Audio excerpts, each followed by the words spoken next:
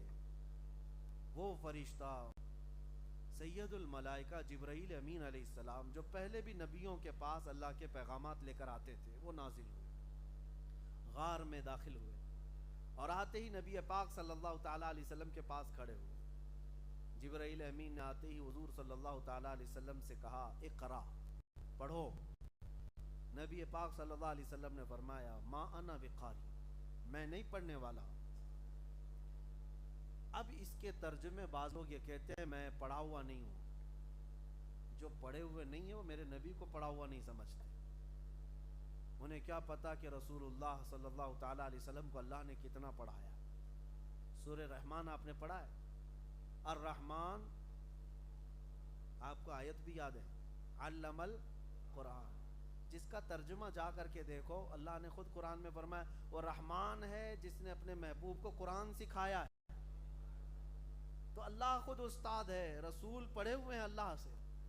یہ ایک پروسیس ہے. جبرائیل امین علیہ الصلاۃ و تسلیم کے ذریعے سے جو آیتیں اتاری جا رہی ہیں. میں آپ کو بتاؤں, کیا اللہ تعالیٰ تمہارے گھر بغیر کسی سبب کے بچہ دینے پر قدرت رکھتا ہے یا نہیں؟ اللہ قادر مطلق ہے, لیکن اس کا قانون کیا ہے؟ شوہر اور بیوی کا اختلاط ہو, شادی ہو, نکاح ہو, اور دونوں کے اختلاط سے پھر بچہ وجود میں آتا ہے. ایک سبب رکھا گیا ہے, ورنہ وہ قادر مطلق کسی سبب کا محتاج نہیں ہے. وہی اتارنے کے لیے جبرائیل امین علیہ السلام کو بھیجا گیا. جبرائیل علیہ السلام کا کام صرف اتنا تھا کہ اللہ کا پیغام لائیں اور رسول اللہ تک پہنچائیں. کوئی ہرگز اپنے ذہن میں یہ نہ سمجھے کہ میرے آقا کے وہ استاد ہیں جبرائیل. جبرائیل علیہ السلام رسول اللہ کے استاد نہیں ہیں, وہ صرف پیغام لانے والے فرشتے ہیں. پیغام لانے والے فرشتے قرآن کی, جیسے میں نے شروع میں ہی کہا الف لام میم, الف لام میم, یاسین, طٰہٰ, طاسین, طاسین میم, حامیم, کاف ہا یا عین صاد. اس ترجمے لا کر کے دکھا.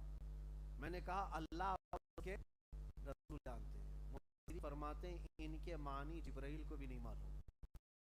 اگر استاد ہو تو استاد کو ہر چیز کا پتہ ہونا چاہیے, لیکن وہ استاد نہیں بلکہ اللہ کی طرف سے قاصد ہے نبی پاک صلی اللہ علیہ وسلم تک پہنچانے کے لیے. اب میں آپ کو بتا رہا ہوں جبرائیل امین علیہ السلام آئے اور کیا کہا اقرا, پڑھو. حضور نے کیا فرمایا, میں نہیں پڑھنے والا. یہ نہیں کہ مجھے پڑھنا نہیں آتا. دوسری بات, حضرت جبرائیل امین نے یہ جواب سن کر کے کیا کیا, حضور پاک صلی اللہ علیہ وسلم کو سینے سے سینہ لگایا اور اتنا تیز دبوچ دیا. حضور فرماتے مجھے ایسا لگتا ہے کہ میری ہڈیاں ٹوٹ جائیں. بہت تیزی سے انہوں نے معانقہ کیا, چھوڑ دیا, اور اس کے بعد اقرا, پڑھیے. حضور صلی اللہ علیہ وسلم نے پھر وہی جواب دیا میں بقاری, میں نہیں پڑھنے والا. پھر دوسری بار جبرائیل امین نے ویسی ہی گلے لگایا, پھر چھوڑ دیا, پھر کہا اقرا, پڑھیے. حضور نے پھر وہی جواب دیا ما انا بقاری, میں نہیں پڑھنے والا. 3 بار. تیسری بار پھر انہوں نے بہت تیزی سے, پھر چھوڑ دیا. اب کی بار یوں کہا اقرا بسم ربک الذی خلق, پڑھیے اس رب کے نام سے جس نے پیدا کیا ہے. حضور پاک صلی اللہ علیہ وسلم نے پڑھنا شروع فرمایا. میرے آقا نے یہ پیغام دیا کہ اگر صرف اقرا ہو تو تعلیم نہیں ہے. صرف اقرا ہو, اقرا کا مطلب پڑھو, یہ تعلیم نہیں ہے. لیکن جب کہا جائے رب کے نام سے پڑھو تو یہی اصل علم ہے. اچھا, اور ایک قرآن میں کئی جگہ پر یہ بات آئی ہے, کئی جگہ پر, جیسے حضور صلی اللہ علیہ وسلم سے کہا گیا قل هو اللہ احد, آپ فرما دیں وہ اللہ ایک ہے. قل کا مطلب ہوتا ہے آپ کہیں, آپ کہیں.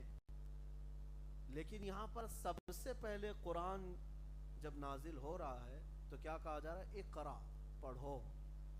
یہ جملے کے متعلق بعض مفسرین فرماتے ہیں کسی کو یہ اس وقت کہا جاتا ہے جو پہلے سے پڑھا ہوا ہو، ورنہ کیا کہا جائے گا؟ میں جیسا کہوں ویسا کہو، میں جیسا کہوں ویسا کہو. لیکن اقرا پڑھو یہ اس کو کہا جاتا ہے جو پہلے سے پڑھا ہوا ہو، پہلے سے پڑھا ہوا ہو.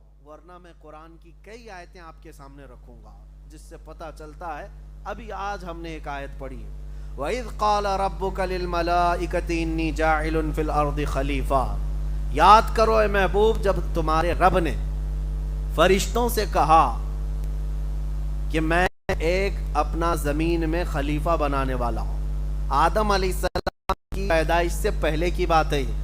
اللہ نے فرشتوں سے کیا فرمایا کہ میں زمین میں اپنا ایک خلیفہ بنانے والا ہوں. یہ فرشتوں سے اللہ فرما رہا ہے. یہ واقعہ بڑا طویل ہے، میں اس کو پھر کبھی سناؤں گا آدم علیہ السلام کی ولادت کیسے ہوئی. لیکن جملہ کہا جاتا ہے اس زمانے میں بھی موجود رہا. جب ابھی آدم علیہ السلام کو پیدا نہیں کیا، ماء و تین، میں تو اس وقت بھی نبی تھا جب آدم علیہ السلام ابھی مٹی اور پانی میں گودے جا رہے تھے، اس وقت بھی میرے آقا نبی تھے. تو بہرحال جبرائیل امین علیہ السلام نے 3 مرتبہ سینے سے سینہ لگایا. چوتھی مرتبہ جب کہا اقرأ بسم ربک الذی خلق، تو میرے آقا نے پڑھا. آیتیں کہاں تک آئیں؟ علم الانسان ما لم یعلم. 5 آیتیں لے کر جبرائیل امین آئے تھے. 5 آیتیں. میرے عزیزو، قرآن کی یہ آیتیں معمولی نہیں ہیں. جب نبی پاک صلی اللہ علیہ وسلم پر انہوں نے تلاوت کی، حضور فرماتے ہیں حضور کے پورے جسم کے بال کھڑے تھے، تیز پسینہ بہ رہا تھا اور بہت تیز ٹھنڈک محسوس بھی ہو رہی تھی. ٹھنڈک بھی لگ رہی ہے اور پسینہ بھی تیز آ رہا ہے. نبی پاک صلی اللہ تعالی علیہ وسلم اتر کر کے آئے غار حرا سے سیدھے ام المومنین خدیجۃ الکبریٰ کے پاس، اور ماں خدیجۃ الکبریٰ رضی اللہ تعالیٰ عنہا نے یہ کیفیت دیکھی تو پوچھا ہوا کیا آپ کے ساتھ؟ حضور نے فرمایا زملونی زملونی، مجھے جلدی چادر اڑا دو، کمبل اڑا دو. اس لیے کہ وحی کے اترنے کا جو اثر تھا وہ بہت سخت تھا. آپ سوچ سکتے ہیں میرا مولا خود قرآن میں فرما رہا ہے انا عرضنا الامانۃ علی السماوات والارض والجبال. ہم نے یہ امانت زمینوں کے سامنے رکھی، پہاڑوں کے سامنے رکھی، آسمانوں کے سامنے رکھی کہ تم لوگ اٹھا لو. فابین ان یحملنها. قرآن میں اللہ فرماتا ہے ان سبوں نے انکار کر دیا اٹھانے سے کہ ہم یہ نہیں اٹھا سکیں گے، یہ امانت ہم اٹھا نہیں سکیں گے، اور ڈر گئیں. واشفقن منها. اور پھر اللہ فرماتا ہے وحملها الانسان، اور انسان کامل نے یہ امانت اٹھا لیا. انسان کامل کون ہے؟ محمد رسول اللہ کی ذات. آپ سوچ سکتے ہیں جو امانت، جو بوجھ پوری زمین نہیں اٹھا سکی، پورا آسمان نہیں اٹھا سکا، پورے پہاڑ نہیں اٹھا سکے، وہ قلب مصطفیٰ تنہا اٹھا لیا. کس کو دیکھا یہ موسیٰ سے پوچھے کوئی، آنکھ والوں کی ہمت پہ لاکھوں سلام. جس کو بارے دو عالم کی پرواہ نہیں، ایسے بازو کی طاقت پہ لاکھوں سلام. اس نبی مکرم صلی اللہ تعالی علیہ وسلم نے وہ بوجھ اٹھایا تھا، امانت اللہ کی امانت جو پوری زمین کو اٹھانے کی طاقت نہیں. اور پھر دوسری جگہ سورہ حشر میں مولا نے کیا فرمایا؟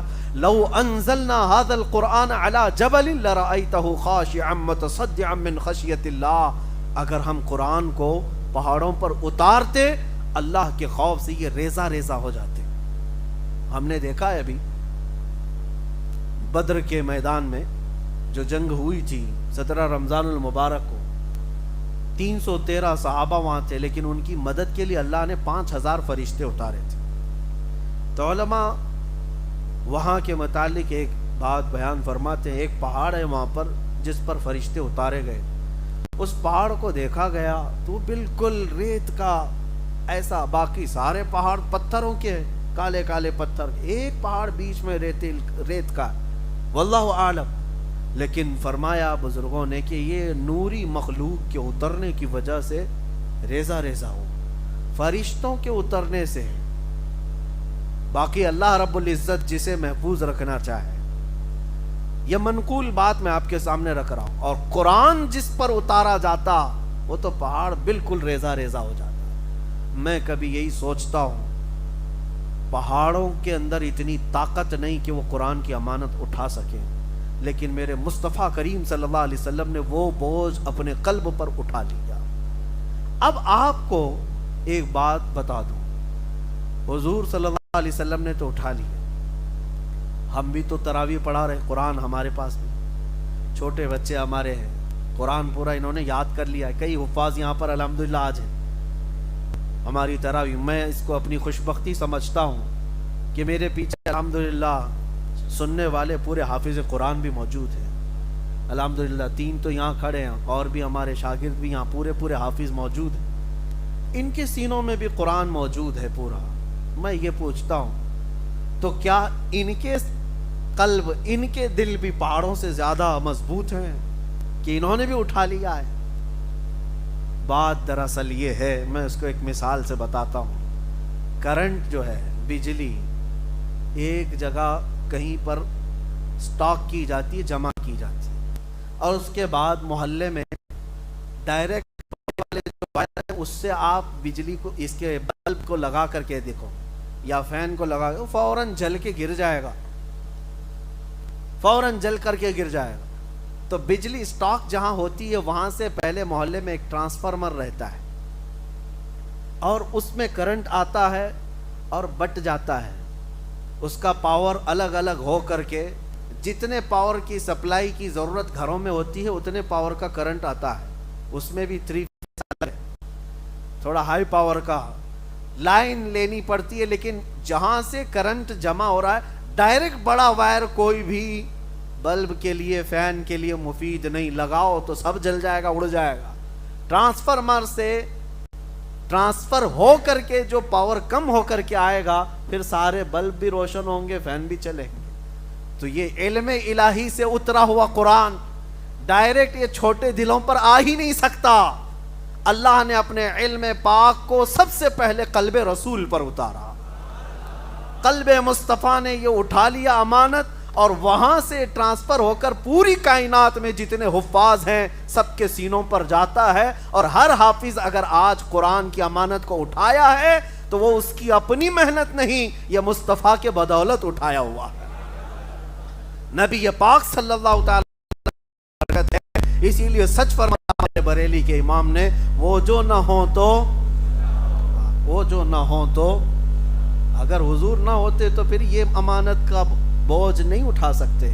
جتنوں کے سینے میں ہے یہ سپلائی سیدھے مدینے سے ہو کر آ رہا ہے۔ ہمارے ایک استاد تھے، بزرگ استاد، وہ فرماتے تھے حافظوں کو آپ دیکھیں کبھی یہ تلاوت کرتے ہیں یا پڑھتے ہیں، قرآن پڑھتے ہیں، مدرسوں میں خاص طور پر جا کر کے دیکھیں ان کے یاد کرنے کا طریقہ، ہم کو کسی نے نہ بتایا اور نہ ہم نے کبھی شاگردوں کو یہ کہا کہ یوں یاد کرو، یاسین والقرآن الحکیم، یہ کیا ہے جھومنا؟ نہ ہم کو کبھی کسی استاد نے سکھایا تھا کہ جھوم کے پڑھنا چاہیے، نہ ہم نے کبھی کسی سے کہا، لیکن جاؤ کسی بھی مدرسے میں یہ بتایا نہیں جاتا ہے جھوم کر کے یاد کر، وہ خود ہی جھومتے رہتے ہیں۔ آپ اپنے گھر کا بچہ لا کر ہمارے مدرسے میں بٹھاؤ، 4 دن کے بعد وہ جھومنا نہ شروع کرے تو مجھ سے پوچھو۔ اگر قرآن پڑھنے کے لیے اس کو بٹھایا جائے تو وہ جھومنے لگے گا، یاسین والقرآن الحکیم انک لمن المرسلین۔ یہ منڈی ہلتی کیوں ہے؟ یہ شیک کیوں ہو رہا ہے؟ یہ پوری باڈی کیوں ہلتی ہے؟ اس کے متعلق ہمارے ایک بزرگ استاد ہیں، انہوں نے فرمایا تھا کہ جب قرآن کی پہلی آیتیں اتری تھی غار حرا میں، پہلی آیتیں اقرا سے لے کر علم الانسان ما لم یعلم تک، تو یہ 5 آیتیں جب اتری تھی تو میرے آقا کی پوری باڈی ہل گئی تھی، نبی پاک صلی اللہ تعالی علیہ وسلم جھوم گئے تھے۔ ان آیتوں کا بوجھ تھا یا یہ اس امانت کا اثر تھا کہ حضور پاک صلی اللہ تعالی علیہ وسلم ہلتے رہے، حرکت کرتے رہے۔ وہ ہمارے استاد فرماتے ہیں اس حرکت کا اثر آج تک ہے، جو بھی قرآن یاد کرتا ہے خود ہی حرکت کرنے لگتا ہے، وہ اثر آج تک موجود ہے۔ جو بھی قرآن پاک آج یاد کرتا ہے وہ اسے بتانے کی ضرورت نہیں، خود ہی ہلتا رہتا ہے۔ یہ قرآن پاک۔ دوسری بات میرے عزیزو، اس کی تاریخ مجھے آج بتانی تھی، میں نے شروعات یہ بتائی، غار حرا سے اس کی آیتیں شروع ہوئی، پہلی 5 آیتیں، پھر سیکنڈ مرتبہ میں 19 آیتیں آئی سورہ مدثر کی، علم الانسان ما لم یعلم تک پہلے بار نازل ہوئی، اس کے بعد دوسری بار جب جبرائیل امین علیہ السلام آئے تو یہ لے کر کے آئے یا ایھا المدثر قم فانذر وربک فکبر وثیابک فطہر، 19 آیتیں پھر نازل۔ اس کے بعد پھر قرآن میں جو آج ترتیب ہے، آپ یہ سوچ سکتے ہیں کہ پہلے وہاں کی 5 آیتیں، پھر سورہ مدثر کی 19 آیتیں، نازل ہونے کی ترتیب بہت الگ ہے۔ قرآن کے نازل ہونے کی ترتیب بہت الگ ہے۔ آج جو ہم لوگ پڑھ رہے ہیں سورہ فاتحہ، اس کے بعد سورہ بقرہ، اس کے بعد آل عمران، یا جس طرح آیتیں ہیں، یہ جو آج ترتیب ہے تو کسی کے دماغ میں یہ نہیں آنا چاہیے کہ یہ بعد کی بنائی ہوئی ترتیب ہے، لوگوں نے اس کو اپنے انداز سے یوں جمع کر دیا۔ نہیں، نازل ہونے کے اعتبار سے حضور اکرم صلی اللہ تعالیٰ علیہ وسلم جب لکھواتے تھے قرآن، کاتبان وحی جو صحابہ تھے، کئی صحابہ تھے، کچھ چمڑوں پر لکھتے تھے، کچھ پتھروں پر لکھتے تھے۔ نبی پاک صلی اللہ علیہ وسلم خود فرماتے اس آیت کو یہاں لکھو، اس آیت کو یہاں لکھو۔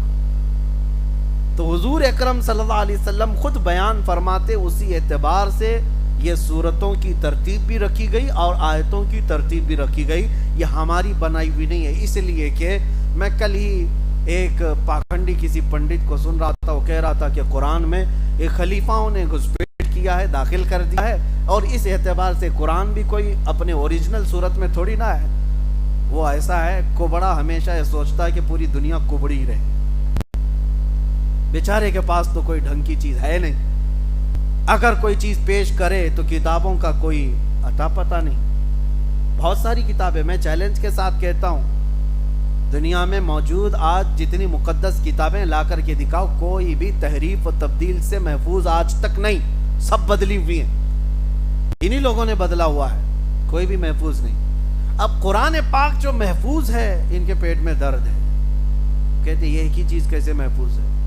اس کے لیے زبردستی شوشے چھوڑتے ہیں کہ یہ بھی ہو سکتا ہے خلیفاؤں نے گڑھ لیا ہوگا، ڈال لیا ہوگا اندر، اس میں داخل کر دیا ہوگا، تو یہ پاسیبلٹی پہ بات کرتے ہیں، ہو سکتا ہے، ہو سکتا ہے، ہو سکتا پہ تو ہم ان کو یہ کہہ سکتے ہیں آپ عورت ہو سکتے ہیں، ہو سکنے میں تو پاسیبلٹی کسی بھی چیز کی بات کر سکتے۔ دلیل ہے آپ کے پاس کوئی کہ قرآن کو کسی نے بدلا تھا یا اپنے انداز سے داخل کیا تھا؟ ایک خلیفہ نے، ایک بادشاہ نے، ایک حاکم نے، بہت سارے زمانے آئے لیکن دلیل ان کے پاس ہے ہی نہیں۔ میں آپ کو ایک مثال بتاتا ہوں، ایک بھی اگر انکاری 1400 سال میں مل جائے کہ قرآن جیسا رسول اللہ کے زمانے میں نازل ہوا تھا، یہ ویسا نہیں کچھ الگ تھا، لا کر کے دکھا دیں، ایک بھی 1,20,000 صحابہ آخری حج میں میرے آقا کے ساتھ تھے، اس کے علاوہ اور بھی صحابہ تھے،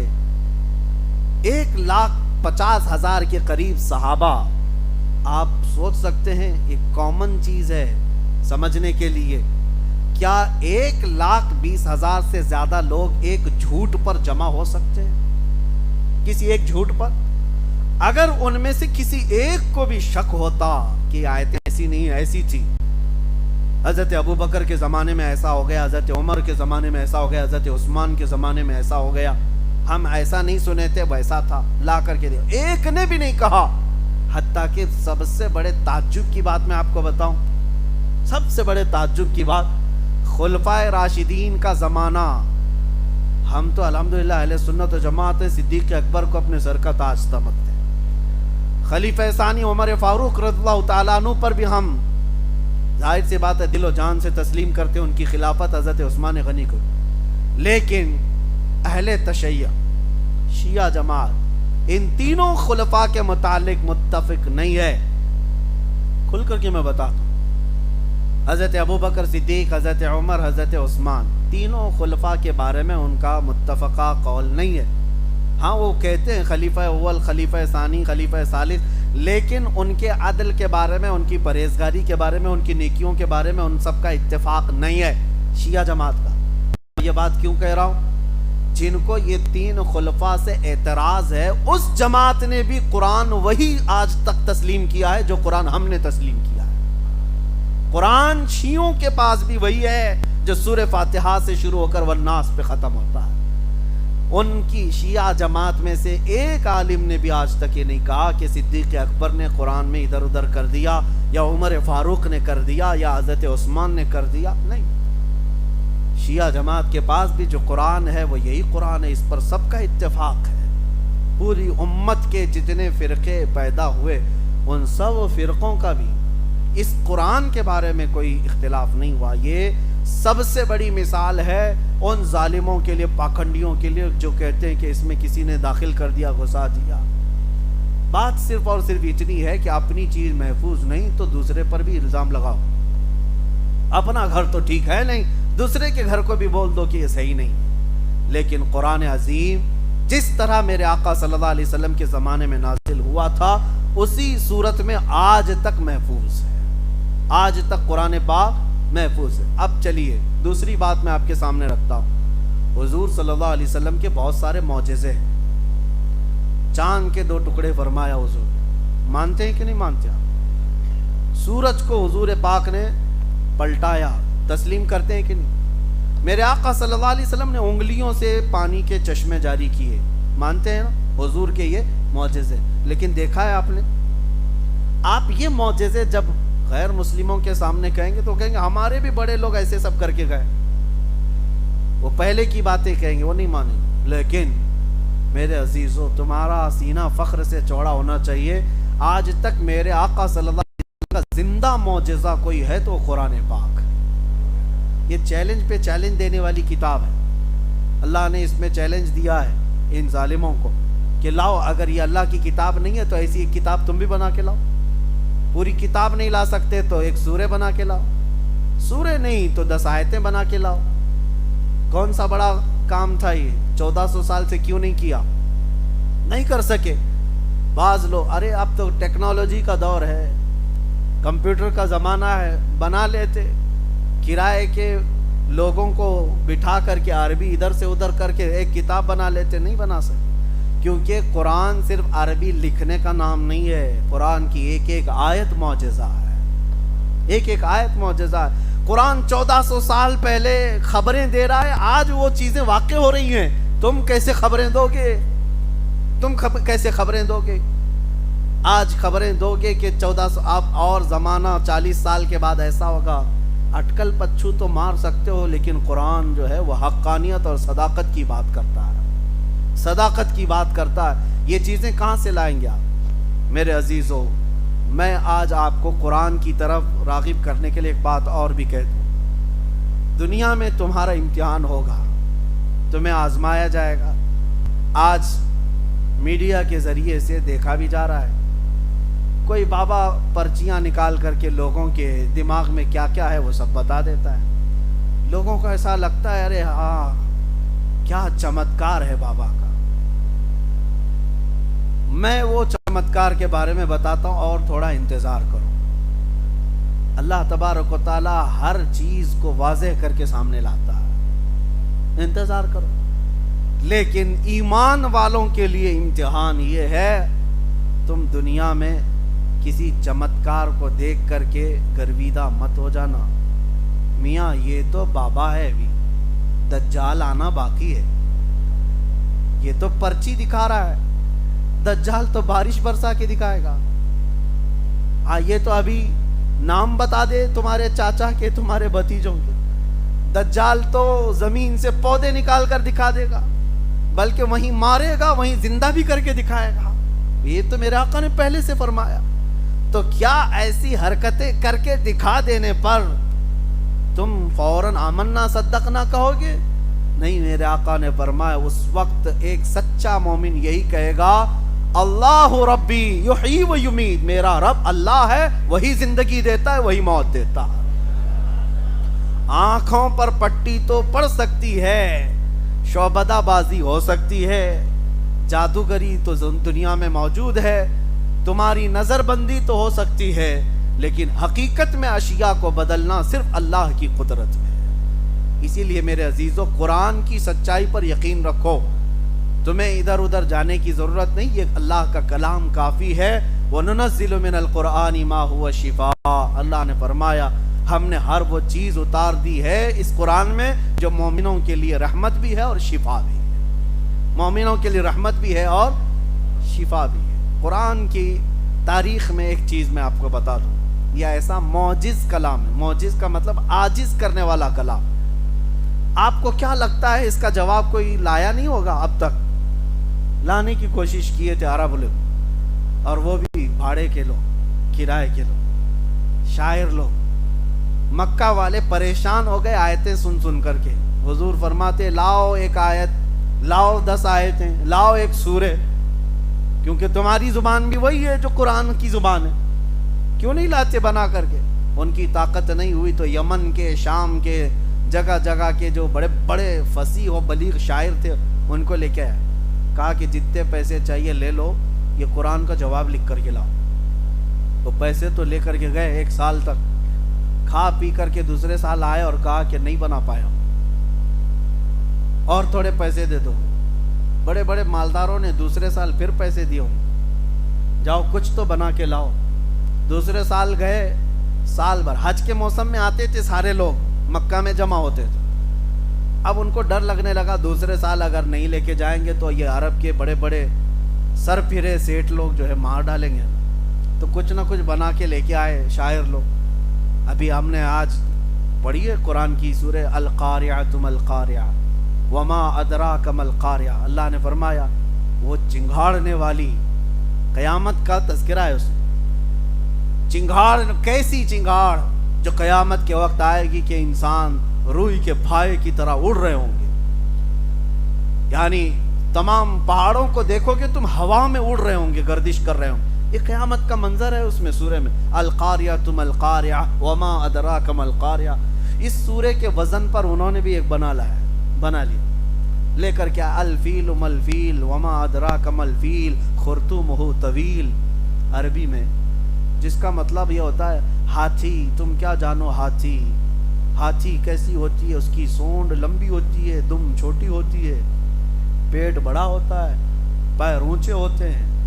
لے کر کے آئے مکہ والوں کے سامنے، تلاوت کیا الفیل میں، سب گھبرا کے کھڑے ہو گئے اور سب کہنے لگے کیا بکواس ہے، کیا بکواس ہے، ہاتھی تم کیا جانو ہاتھی، سونڈ لمبی ہوتی ہے، پونچھ چھوٹی ہوتی ہے، یہ کوئی سورے بنا کر کے لائے ہو؟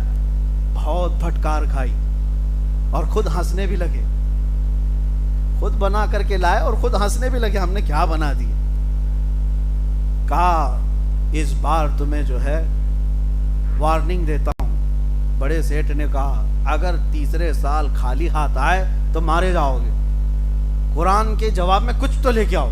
یہ کوشش میاں پہلے سے ہوتی رہی ہے، بیچارے آج میڈیا کے ایک میز پر بیٹھ کر کے کہتے ہیں کہ 26 آیتیں نکال دیں گے، وہ بڑے بڑے عرب نہیں کر پائے، یہ لوگ کریں گے جن کو پیشاب کا طریقہ نہیں معلوم۔ قرآن کی 26 آیتوں کے بارے میں میں آپ سے کہتا ہوں، تیسرے سال بیچارے کیا کیے، کہا کہ اب بنانے کی ہمت نہیں ہے، اب ہاتھی کا بنائے پھر اگلے سال گھوڑے کا نہ بنا لیں۔ بناتے نہیں، قرآن میں کچھ اگر نقص ہے، عیب ہے تو اس کو ڈھونڈ کے لے جاتے، جو عربی گرامر سے گرے ہوئے، تو 4 لفظ ڈھونڈ کے لائے، وہ 4 لفظ قرآن کے اندر کے ڈھونڈ کے لائے کہ یہ عرب نہیں بولتے، ایسی بات قرآن میں آئی ہے، فصیح نہیں ہے، یہ فصیح عربی سے گری ہوئی چیز۔ وہ کیا تھے؟ 4 لفظ تھے، حضوا، حضوا کا مطلب ہوتا ہے مذاق، لیکن قرآن میں حضوا، عرب لوگ اس کو استہزاء کہتے تھے۔ قرآن میں دوسرا ایک لفظ استعمال ہے، وہ کبار، بوڑھے کو کہتے ہیں، لیکن عرب لوگ کبار نہیں، کبیر استعمال کرتے تھے۔ اور قرآن میں ایک لفظ استعمال ہے عجاب، عرب لوگ عجاب نہیں، عجیب استعمال کرتے ہیں، عجیب و غریب چیز کو قرآن میں عجاب آیا ہے، تو کہنے لگے ایسے ورڈز آئے ہیں قرآن میں جو عرب یوز نہیں کرتے۔ عرب لوگ جو یوز کرتے ہیں وہ فصیح زبان ہوتی، لشیء ہے، لشیء ہونا چاہیے۔ 4 غلطیاں ڈھونڈ کے لائے، اور جب وہ آئے تو مکہ والے خوش ہو گئے، چلو کچھ تو لائے، 3 سال پیسے کھا کر کے۔ حضور کے پاس وہ آئے، حضور سے کہا کہ دیکھو محمد صلی اللہ علیہ وسلم، ہم نے تمہارے اس کلام قرآن سے 4 ایسی غلطیاں نکالی ہیں جو عرب لوگ استعمال نہیں کرتے، عربوں کے درمیان یہ رواج نہیں ہے۔ حضور نے فرمایا میں تم سے نہیں بات کرتا، ہمارے اور تمہارے درمیان فیصلہ کرنے کسی بڑے بوڑھے آدمی کو لے آؤ جس کی زبان دانی پر سب کا اتفاق ہو، سب اس پر اتفاق کر۔ تو اس زمانے میں 96 ایئر کا ایک بوڑھا تھا جو پہاڑوں پہ رہتا تھا، اس کی زبان ایک دم اوریجنل زبان، بالکل پیور عربی، کیونکہ کبھی وہ لوگوں سے ملنا جلنا نہیں، اپنی زبان کی حفاظت کے لیے بیچارہ بوڑھا پہاڑوں پہ رہتا تھا۔ ان مکہ والوں نے کہا ہم اس کو لے کے آئیں گے، وہ استاد فیصلہ کرے گا۔ حضور نے فرمایا لے آؤ اس کو لے کر کے آئے۔ جب وہ بوڑھا آیا تو حضور بیٹھے ہوئے تھے۔ بڑے لوگوں کے آتے ہی تعظیم کی جاتی تھی، حضور کھڑے نہیں ہوئے، حضور بیٹھے رہے۔ وہ بوڑھا دیکھتا رہا اور آ کر کے حضور کے سامنے بیٹھ گیا تو حضور کھڑے ہو گئے۔ جب وہ بیٹھا حضور کھڑے ہو گئے تو وہ گھبرا کے وہ بھی کھڑا ہو گیا۔ حضور پھر بیٹھ گئے، وہ پھر بیٹھ گیا۔ حضور نے فرمایا یہاں نہیں، یہاں بیٹھو بازو۔ اس کو وہاں سے اٹھائے، بازو میں بیٹھے۔ اس کے بعد پھر حضور نے فرمایا نہیں نہیں ادھر نہیں، ادھر بیٹھو۔ 96 سال کے بوڑھے کو اٹھاؤ بٹھاؤ، ویسے ہی بوڑھے سٹیا جائے۔ وہ بیچارہ ادھر سے ادھر، ادھر سے ادھر کیا، غصے میں آ گیا۔ غصے میں آ کر کی جو اصلی زبان ہوتی وہی نکلتی۔ اس نے کہا یا محمد اتتخذنی حضوا وانی شیخ کبار وان ھذا منکم لشیء عجاب۔ وہ 4 غلطیاں جو یہ پکڑ کے لائے تھے، وہ بوڑھا وہی 4 باتیں بول رہا تھا۔ وہ کہہ رہا تھا اے محمد تم میرا مذاق اڑا رہے ہو۔ حضوا کا لفظ اس نے استعمال کیا، کہا انی لشیخ کبار، میں تو کبار بوڑھا آدمی ہوں، وَإِنَّ هَذَا مِنْكُمْ لَشَيْءٌ عُجَابٌ، اور ایسی حرکت آپ جیسے آدمی سے بہت عجیب ہے۔ اس نے نہ عجیب کہا، نہ کبیر کہا، نہ استہزاء کہا، اس نے کہا حضوا عجاب کبار۔ جو عرب لوگ غلطیاں پکڑ کے لائے تھے کہ عربی لوگ استعمال نہیں کرتے، یہ بوڑھا سٹیا کر وہی لفظ استعمال کر رہا ہے۔ حضور نے ان کی طرف دیکھا اور کہا جس کو فیصلہ کرنے لائے تھے وہی 4 باتیں تو کہہ رہا ہے۔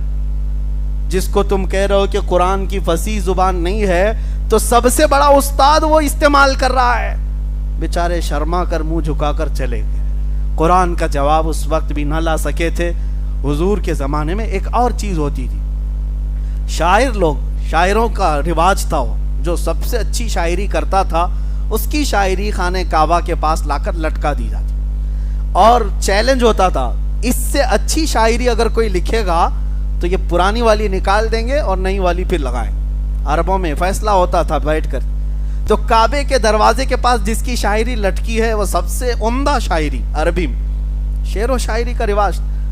ایک دن حضور صلی اللہ علیہ وسلم نے لکھوایا سورہ کوثر کو، انا اعطیناک الکوثر فصل لربک وانحر ان شانئک هو الابتر۔ 3 آیتیں بس لکھوا کر کے کعبے کے پاس لٹکا دیا اور کہا کہ جو اس سے بہتر لکھ کر کے لائے گا یہ نکالا جائے گا اور نیا لگایا جائے گا۔ اب عربوں کو پتا تھا اس کے معنی کیا ہیں، اور یہ 3 آیتیں نہیں ہیں ہمارے اور آپ کے لیے، ہم اجنبی ہیں عربی سے، لیکن عربی لوگ جانتے ہیں اس میں کتنا سمندر بھرا ہوا ہے معنوں میں۔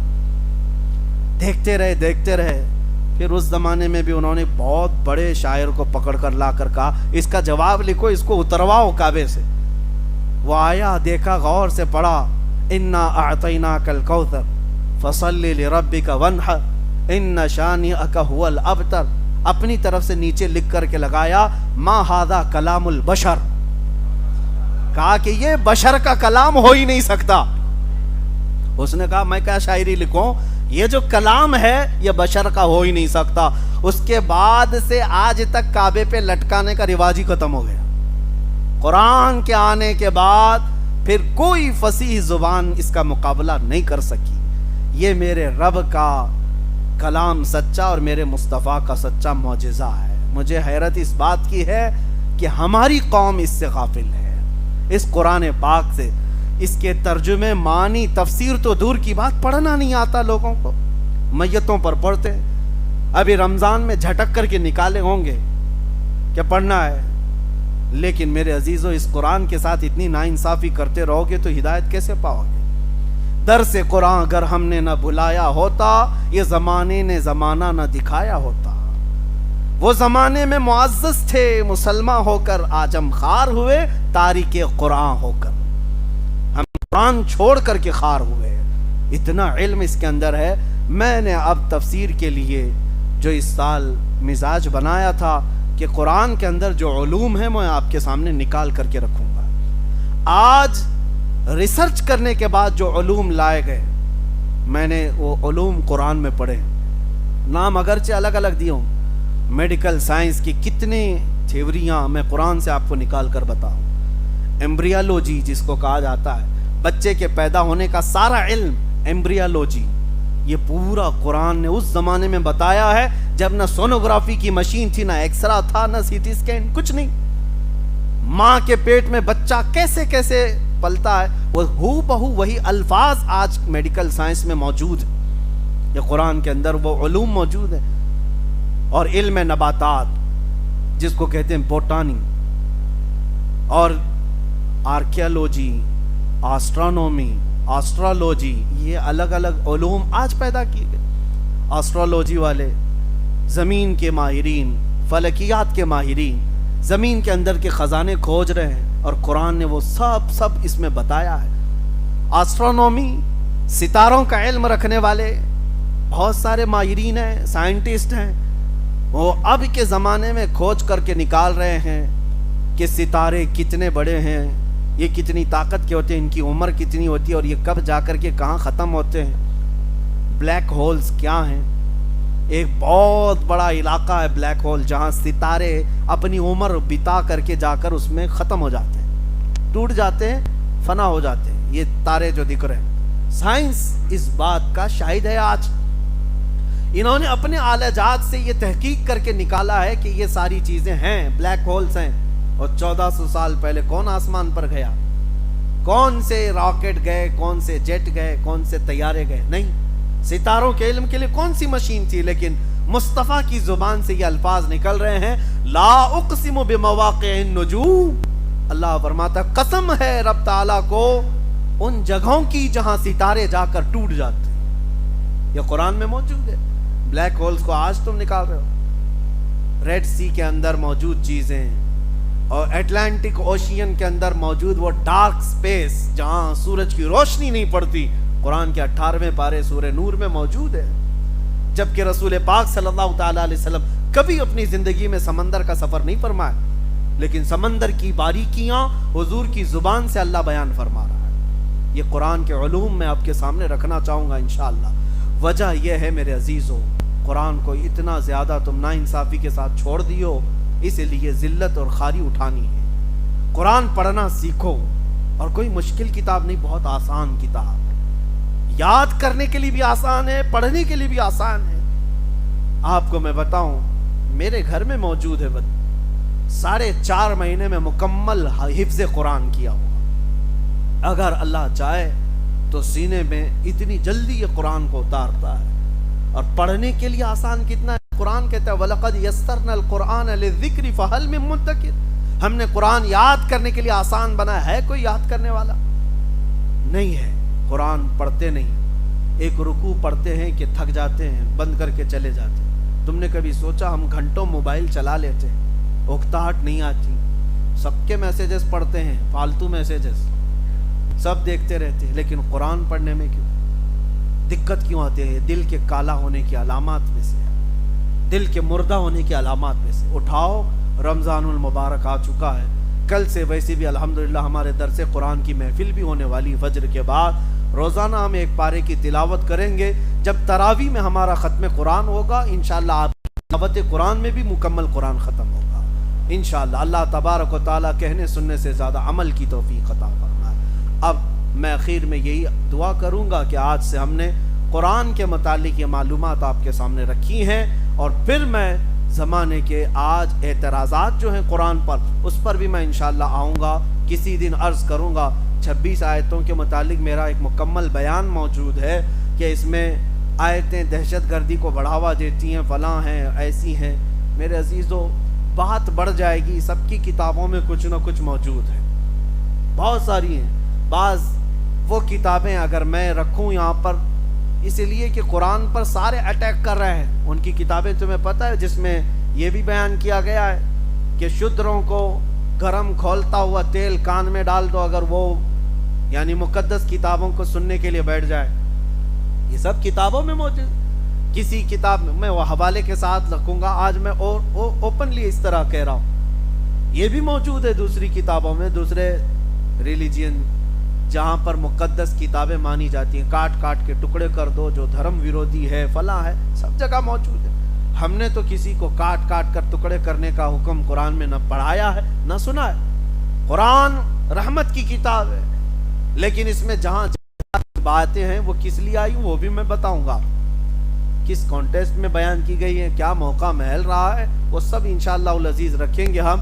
لیکن ان لوگوں کا کوئی علاج نہیں جن کا دل پہلے سے پیک ہے، جانا ہی نہیں چاہتے. ختم اللہ علی قلوبہم، اللہ نے ان کے دلوں پر مہر لگا دیا ہے، نہ اندر سے باہر کچھ آتا ہے نہ باہر سے اندر کچھ جاتا ہے، ان کے لیے نہیں. لیکن جو سمجھ بوجھ رکھتے ہیں انشاءاللہ العزیز وہ ہمارے خلاصے کے بعد ایکسیپٹ کریں گے، تسلیم کریں گے کہ قرآن کی آیتیں عمل کرنے کے لیے سب سے آسان ہیں اور سب سے فطرت کے عین مطابق ہیں. اللہ تبارک و تعالیٰ لوگوں کو ذہن صافی عطا فرمائے، عقل کامل عطا فرمائے، اور قرآن کے آیات اور ان کے تمام مفاہیم پر ہمیں عمل کی توفیق عطا فرمائے.